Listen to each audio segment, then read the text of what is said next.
তো গাইস দেখো আজকে দুপুরে আমরা মানে খাসির মাংস রান্না করেছি। তো আমার মা রান্না করেছে। তো দেখো মাংসটা প্রথম মা ঢেলে ওটাকে কেটে নিয়েছে, কেটে ভালো করে পরিষ্কার করার পরে ওটাকে ধুচ্ছে, ধোয়ার পরে মাংসটা মানে একটু আগে তেল দিয়ে কাঁচা লঙ্কা আর তেজপাতা হলুদ লবণ দিয়ে মাংসটা একটু মানে সিদ্ধ করে টাইপের নিচ্ছে, কারণ মাংসটা মানে একটু টেস্টটা খুব সুন্দর আসবে। 10 থেকে 5 মিনিট ওটাকে তোমরা জ্বালাবা, জানার পর ওটা লাভিয়েছে, লাগানোর পর তারপর কড়াই তরকারি ওতে পেঁয়াজ কুচি দিয়েছে, দেওয়ার পরে গোলমরিচ বাটা, আদা বাটা, জিরে বাটা, রসুন বাটা দেওয়ার পরে ওখানে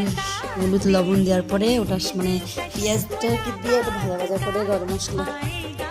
ওটাতে শুকনো লঙ্কা গুঁড়ো দেওয়ার পরে হালকা করে একটু জল দিয়ে মশলাটা ভালো করে কষানো করে দেখো মশলা গায়ে তেলটা মানে ছেড়ে দিয়েছে।